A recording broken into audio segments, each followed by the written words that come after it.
आज का पहला प्रश्न है कि 1946 के नौसैनिक विद्रोह के दौरान निम्नलिखित में से कौन सी नाविकों की मांग नहीं थी? आईएनए मुकदमे के आधार पर हिरासत में लिए गए सभी राजनीतिक कैदियों की रिहाई, रहने की स्थिति और भोजन की गुणवत्ता में सुधार, ब्रिटिश अधिकारियों द्वारा किए जाने वाले नस्लीय भेदभाव का दुर्व्यवहार का उन्मूलन और ब्रिटिश शासन से भारत की तत्काल स्वतंत्रता। तो कौन सा जो है वो शामिल नहीं है कि नौसैनिक विद्रोह जो 1946 में हुआ था। तो इसका सही जो आंसर है वो आपका है डी ऑप्शन, ब्रिटिश शासन से भारत की तत्काल स्वतंत्रता या नाविकों की मांग नहीं थी। ठीक है, यह मांग नाविकों की नहीं थी। 1946 का नौसैनिक विद्रोह जो था वो भारत में ब्रिटिश औपनिवेशिक शासन के विरुद्ध होने वाले प्रमुख विद्रोहों में से एक था। इस रॉयल इंडियन नेवी विद्रोह के कारण में जो मुख्य रूप से आता है वो आपका है कि नस्लीय भेदभाव, ठीक है, नस्लीय भेदभाव, कार्य की खराब परिस्थितियां, राष्ट्रीयता की भावना और एक नाविक थे जिसका नाम था बीसी दत्त की गिरफ्तारी। बीसी दत्त को गिरफ्तार इसलिए किया गया था कि उसने ब्रिटेन के विरुद्ध बोला था, तो इसे विद्रोह कर लिया गया और यह विद्रोह को जन्म देने वाला एक तत्कालिक कारण सिद्ध हुआ, जिससे विरोध प्रदर्शन और आमरण अनशन की शुरुआत थी। हड़ताल के दौरान नाविकों ने बेहतर भोजन और जीवन स्तर की मांग की, राजनीतिक कैदियों की रिहाई की मांग की, ठीक है, जिसमें सुभाष चंद्र बोस जैसे महान हस्ती थे उनकी भी रिहाई की मांग की, इंडोनेशिया से भारतीय सैनिकों की वापसी की मांग की, समान वेतन और व्यवहार, मतलब ब्रिटिश नाविकों के समान भारतीय नाविकों को भी समान वेतन और भत्तों की मांग की गई। लेकिन विद्रोह की व्यापक संदर्भ भारतीय स्वतंत्रता संघर्ष से जुड़ा था। फिर भी नाविकों की विशिष्ट मांगों में ब्रिटिश शासन से तत्काल स्वतंत्रता की मांग स्पष्ट रूप से शामिल नहीं थी। अंग्रेजी सरकार ने विद्रोह को कुचलने के लिए बहुत तेजी से कार्यवाही की और सरकार ने यथासंभव अधिकाधिक सैन्य शक्ति जुटाई और विद्रोह को दबाने के लिए हिंसा का सहारा लिया। फरवरी 1946 तक सरदार वल्लभ भाई पटेल जैसे नेताओं के नेतृत्व में बातचीत के बाद यह विद्रोह प्रभावी रूप से समाप्त हो गया और नाविकों को आत्मसमर्पण के लिए राजी किया गया। अगला प्रश्न है कि भारतीय इतिहास के संदर्भ में दिल्ली घोषणा पत्र में निम्नलिखित का उल्लेख है। पहला है कि भारत को चरणबद्ध तरीके से डोमिनियन स्टेट्स देने की मांग की गई, अल्पसंख्यकों के लिए पृथक निर्वाचन क्षेत्रों की स्थापना का अनुरोध, गोलमेज सम्मेलन में भारतीयों की भागीदारी के लिए शर्तों का एक समूह और साइमन कमीशन की सिफारिशों का विरोध करने वाली घोषणा। तो किसका उल्लेख है दिल्ली घोषणा पत्र में? तो इसका जो सही जो आंसर है वो आपका है सी ऑप्शन, गोलमेज सम्मेलन में भारतीयों की भागीदारी की शर्तों के लिए एक समूह। गोलमेज सम्मेलन जो पहला हुआ था, पहला दूसरा 1930 से लेकर 1932 के बीच हुआ। 1930 से लेकर 1932 के बीच तीनों गोलमेज सम्मेलन हुए थे। भारतीय इतिहास में ब्रिटिश सरकार द्वारा भारत के भावी संविधान पर विचार करने के लिए 3 सत्रों में आयोजित की जाने वाली ये बैठकें थी।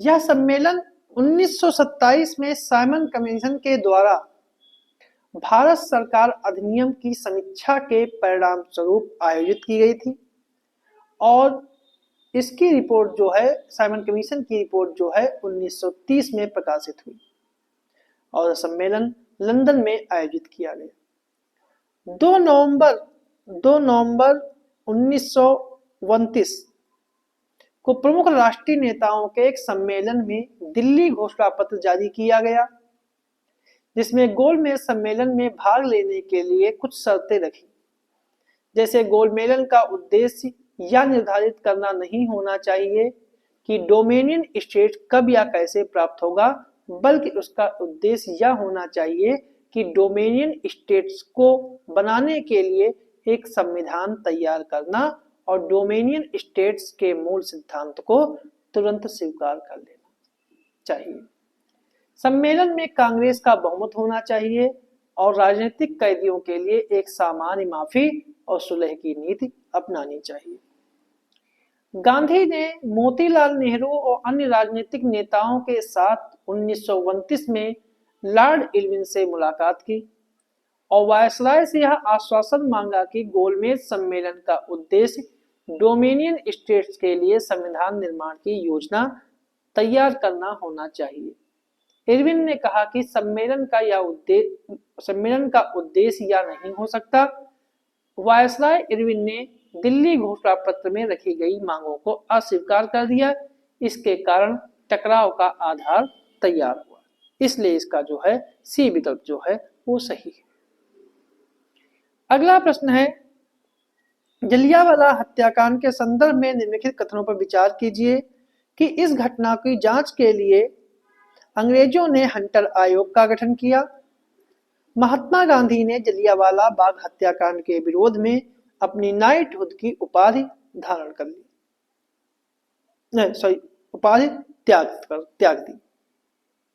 तो इसका कौन सा कथन सही है? केवल एक, केवल दो, दोनों या फिर दोनों नहीं। जो इसका सही जो आंसर है वो आपका है ए ऑप्शन, केवल एक। ऐसा इसलिए है कि महात्मा गांधी ने ऐसे अन्यायपूर्ण कानूनों के विरुद्ध अहिंसक सविनय अवज्ञा आंदोलन शुरू किया। इसकी शुरुआत 6 अप्रैल 1919 को एक हड़ताल के साथ की गई थी। पंजाब में 9 अप्रैल 1919 को दो राष्ट्रवादी नेता सैफुद्दीन किचलू और डॉक्टर सत्यपाल को ब्रिटिश अधिकारियों ने बिना किसी पूर्व सूचना के गिरफ्तार करके किसी अज्ञात स्थान पर भेज दिया। इन नेताओं को केवल विरोध सभाओं को संबोधित करने के आरोप में गिरफ्तार किया गया था। इससे भारतीय प्रदर्शनकारियों में आक्रोश फैल गया और वे अपने नेताओं के पक्ष में एकजुटता दिखाने के लिए 10 अप्रैल को हजारों की संख्या में सड़कों पर उतर आए। भविष्य में ऐसे किसी भी विरोध को भड़कने से रोकने के लिए सरकार ने मार्शल लॉ लागू कर दिया और पंजाब में कानून व्यवस्था की जिम्मेदारी ब्रिगेडियर जनरल डायर को सौंप दी गई। 13 अप्रैल को बैसाखी के दिन अधिकांशतया आसपास के गांव से आए हुए लोग जलियांवाला बाग में एकत्र हुए और इन लोगों को अमृतसर में लगाए गए जो आदेश थे उनकी इनको जानकारी नहीं थी, प्रतिबंधों की आदेशों की जानकारी नहीं थी।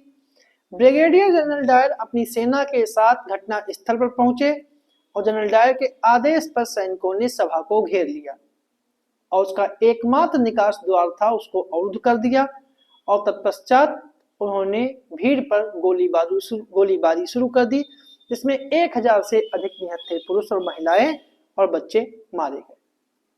14 अक्टूबर 1919 को भारत सरकार ने जांच समिति के गठन की घोषणा की और इस कमेटी को अधिकांशतः उसके अध्यक्ष लॉर्ड विलियम हंटर के नाम पर हंटर आयोग के नाम से जाना जाता है। विलियम हंटर जो थे स्कॉटलैंड के पूर्व सॉलिसिटर जनरल और स्कॉटलैंड कॉलेज ऑफ जस्टिस के सीनेटर थे। आयोग का उद्देश्य बंबई, दिल्ली और पंजाब में फैली अव्यवस्था और उनके कारणों और उनसे निपटने के उपायों की जांच करना था। इसलिए पहला कथन जो है सही है। विलियम हंटर भारतीय सिविल सेवा के अधिकारी और वायसराय की कार्यकारी परिषद के सदस्य थे। समिति में भारतीय सदस्य भी शामिल थे। समिति ने मार्च 1920 में अंतिम रिपोर्ट प्रस्तुत की। जनरल डायर के कार्यों की सर्वसम्मति से निंदा की गई, लेकिन समिति ने जनरल डायर के विरुद्ध कोई भी अनुशासन या दंडात्मक कार्रवाई नहीं की। रविन्द्रनाथ टैगोर ने नाइटहुड की उपाधि वापस कर दी। प्रश्न के अनुसार महात्मा गांधी ने नहीं, बल्कि रविन्द्रनाथ टैगोर ने ब्रिटिश के द्वारा नाइटहुड की उपाधि वापस कर दी। ठीक है। और वायसराय को लिखे अपने पत्र में घोषणा की कि समय आ गया है जब सम्मान के ये तमगे हमारे अपमान को उनके अपमानजनक संदर्भ में और अधिक स्पष्ट कर रहे हैं, और मैं अपनी सभी विशिष्ट उपाधियों को त्याग कर अपने देशवासियों के साथ खड़ा होना चाहता हूं। इसलिए दूसरा कथन जो है गलत है, इसलिए सही आंसर जो है वो ए है। अगला प्रश्न है,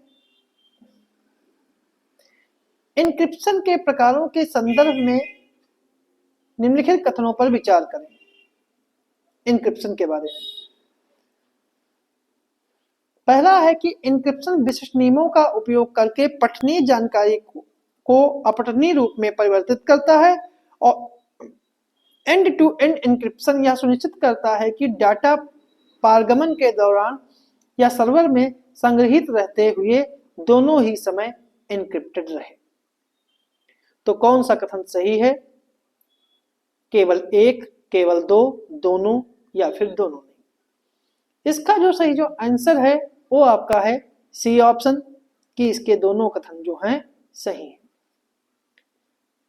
and to end encryption digital युग में सूचना ही संपत्ति है, और सूचना ही संपत्ति है, और सूचना ही सबसे बड़ा हथियार है।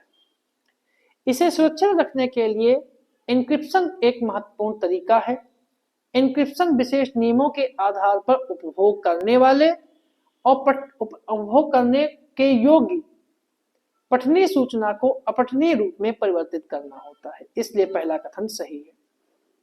एन्क्रिप्टेड टेक्स्ट को डिक्रिप्ट करने के लिए कंप्यूटर द्वारा उपयोग किया जाने वाला डेटा घटक जो एन्क्रिप्शन के लिए उपयोग किए गए नियमों के आधार पर प्रयुक्त होता है। एन्क्रिप्शन के कई प्रकार होते हैं, दो प्रकार के होते हैं। एक होता है एन्क्रिप्शन इन ट्रांजिट, जिसमें सर्वर से संदेशों को आप तक पहुंचने से पहले एन्क्रिप्ट करना। दूसरा है एंड टू एंड एन्क्रिप्शन, विशेष स्थानों के बीच डेटा का एन्क्रिप्शन, जिसमें सुनिश्चित होता है कि यह ट्रांजिट और रेस्ट दोनों में एन्क्रिप्टेड रहे। ठीक है। तो अगला प्रश्न है, भारत के अटॉर्नी जनरल के संदर्भ में निम्नलिखित कथनों पर विचार करें। अटॉर्नी जनरल के बारे में, यह संसद के द्वारा निर्धारित पारिश्रमिक प्राप्त होता है, और इसे भारत के राज्य क्षेत्र में सभी स्थित न्यायालयों में सुनवाई का अधिकार प्राप्त है, और यह केंद्रीय मंत्रिमंडल का हिस्सा होता है, इसलिए उसे निजी विधिक प्रैक्टिस करने से प्रतिबंधित किया गया है। तो कौन सा कथन जो है सही है? केवल एक, केवल दो, दोनों, वह सभी तीनों, या फिर कोई नहीं? तो इसका सही जो आंसर है वो आपका है ए ऑप्शन, केवल एक। भारत का महान्यायवादी यानी कि अटॉर्नी जनरल यह संघीय कार्यकारिणी का हिस्सा है और देश का सर्वोच्च विधि अधिकारी है। संविधान के अनुच्छेद 76 में इसके लिए प्रावधान है। इसकी नियुक्ति महान्यायवादी के द्वारा की जाती है, और राष्ट्रपति द्वारा उच्चतम न्यायालय का न्यायाधीश नियुक्त होने के लिए जो पात्रता है उसी व्यक्ति को भारत का महान्यायवादी नियुक्त किया जाएगा। संविधान में उसके पद की कोई अवधि नहीं दी गई है। वह राष्ट्रपति के प्रसाद पर्यंत अपना पद धारण करता है और राष्ट्रपति द्वारा निर्धारित पारिश्रमिक ही प्राप्त करता है, इसलिए पहला कथन जो है वो सही है। दूसरे कथन की बात करें,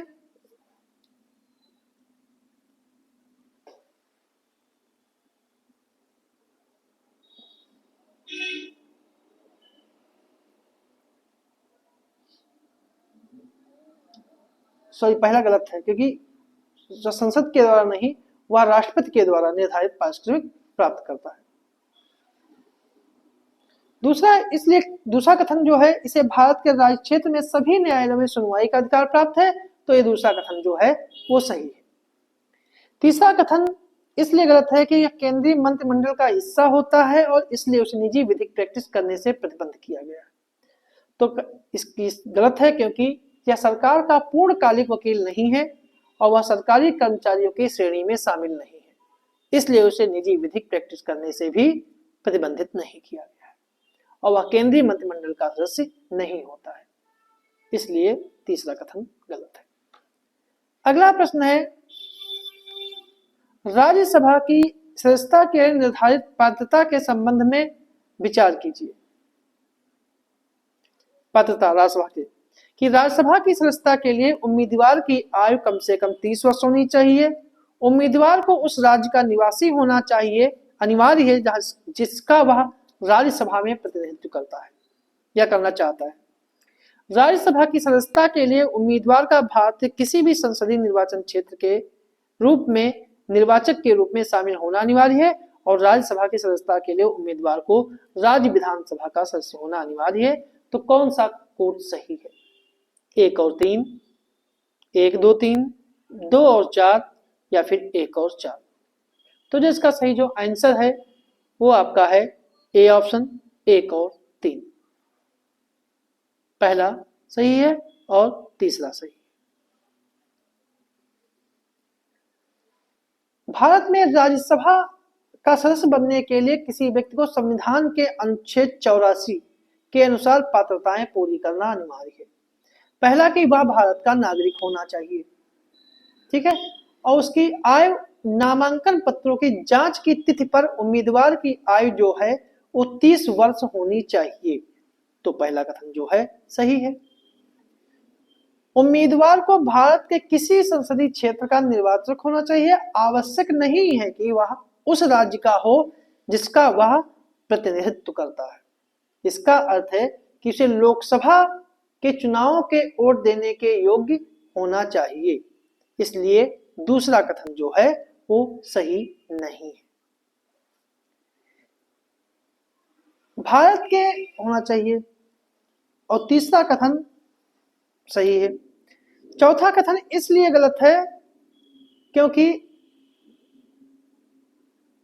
राज्यसभा की सदस्यता के लिए उम्मीदवार को राज्य विधानसभा का सदस्य होना अनिवार्य नहीं है, ठीक है, इसलिए इसका ए ऑप्शन जो है वो सही है। अगला प्रश्न है, भारत भूजल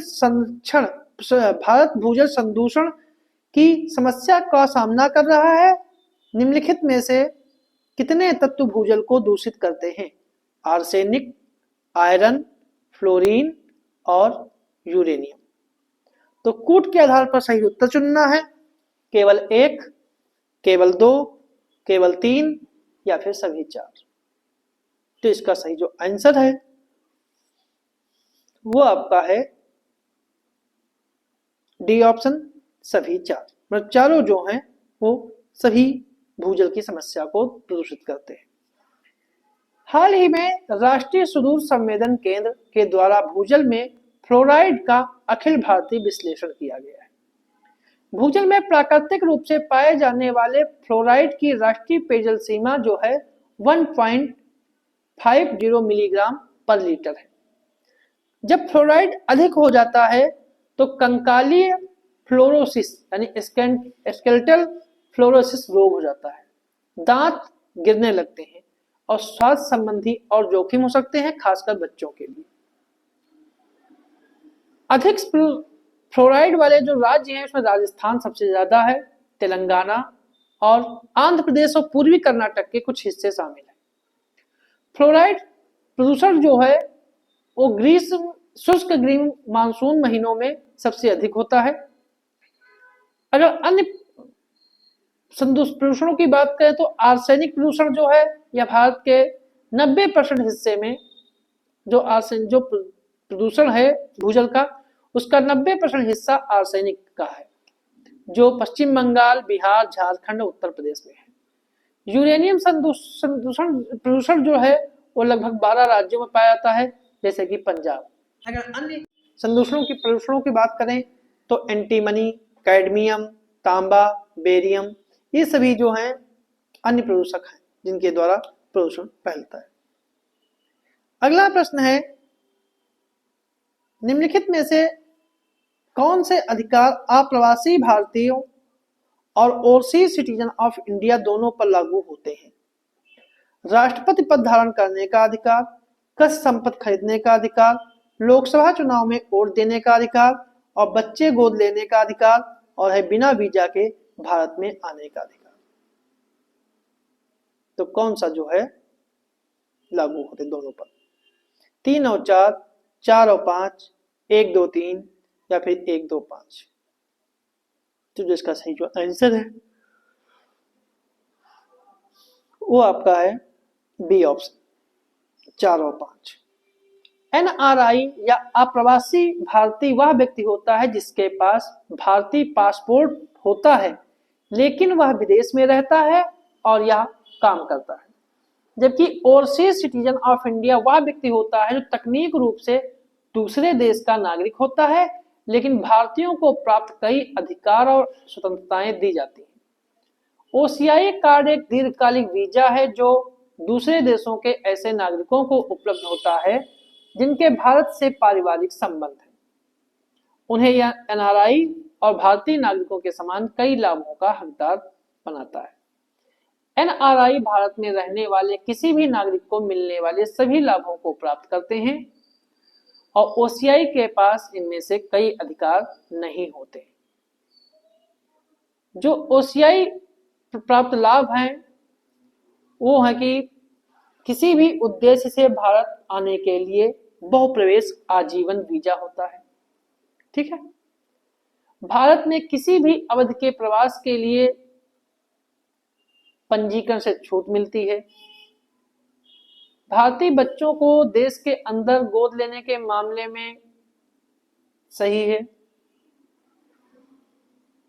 और हवाई किराए के मामले में भारतीय नागरिकों के उन्हें समान माना जाता है।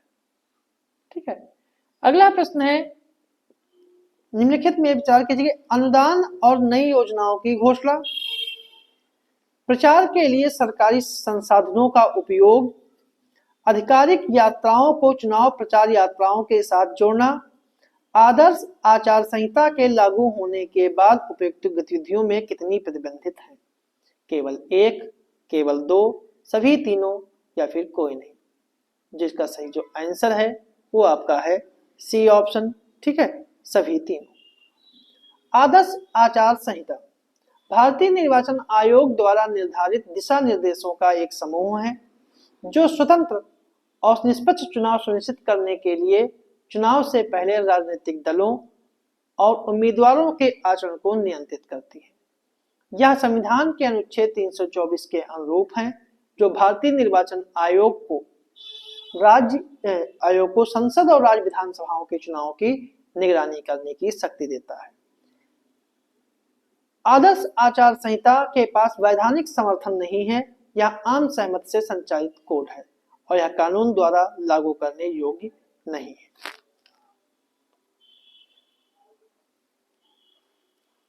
अगला प्रश्न है, बोनेट और रोएन ओल्मी हाल ही में सुर्खियों में रहे, ये किसकी किस्में हैं? मशरूम, केसर, चावल या फिर गन्ना? बोनेट और रोएन ओल्मी।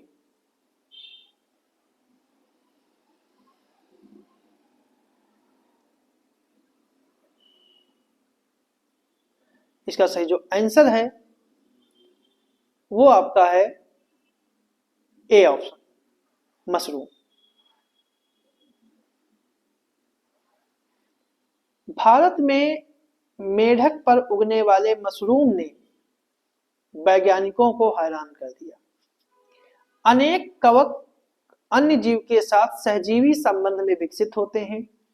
इसमें कुछ परजीवी होते हैं और म्यूकर माइकोसिस जैसे संक्रमण का कारण बनते हैं जिन्हें आमतौर पर ब्लैक फंगस के रूप में कहते हैं। जब यह पहली बार है कि जब किसी मशरूम को जीवित जीव पर उगते हुए देखा गया है। अब गोल्डन बैक्ड फ्रॉग जो गोल्डन बैग्ड फ्रॉग जो है या मेढक जो है नदी तालाबों और जल निकायों के पास रहना पसंद करता है। ये अपने अंडे दे सकते हैं और अपना भोजन ढूंढ सकते हैं। ये मुख्य रूप से कीटभक्षी होते हैं और कई प्रकार के छोटे कीट और आर्थ्रोपोडा जैसे चींटियों, भंवरों और झींगुर को खाते हैं। ये मुख्य रूप से केरल, कर्नाटक और तमिलनाडु राज्य में पाए जाते हैं और गोवा में भी हाल ही में पाए गए। बोनेट मशरूम जो है यह सामान्य माइसीना जो अच्छी तरह से सड़ी हुई लकड़ी पर दांतेदार गलफड़ों के साथ समूहों के रूप में उगता हुआ पाया जाता है। यह वर्ष भर पाया जा सकता है, लेकिन गर्मियों और शरद ऋतु में इसकी संभावना अधिक रहती है। मशरूम की कैप में अलग अलग रेडियल खांचे होते हैं, खास तौर पर किनारों पर, और कैप का रंग भूरे से लेकर गहरे भूरे तक का होता है। इसके आकार घंटी के आकार से लेकर शंख के आकार जैसा चपटा होता है। और रोएन ओल्मी की बात करें तो गोवा के एक शोधकर्ताओं ने एक जंगली मशरूम प्रजाति से सोने के सूक्ष्म कणों का संश्लेषण किया है, जिसे गोवा में व्यापक रूप से एक व्यंजन के रूप में खाया जाता है, और यह टर्मिटोमाइसीज प्रजाति का एक मशरूम है। ठीक है, और यह जो है गोवा के पश्चिमी घाट के वन क्षेत्रों में दीमक पहाड़ियों पर उगता है। इन मशरूमों का जो रोएन ओल्मी जो है मशरूम, इसका स्वतंत्र अस्तित्व नहीं है, ये केवल दीमकों के साथ ही उगते हैं, इसलिए इन्हें कृत्रिम रूप में उगाना संभव नहीं। दीमक इन्हें खाकर एंजाइम और नाइट्रोजन प्राप्त करते हैं। तो इसका सही जो आंसर है वो ये ऑप्शन है। तो ये थे हमारे आज के कुछ प्रश्न।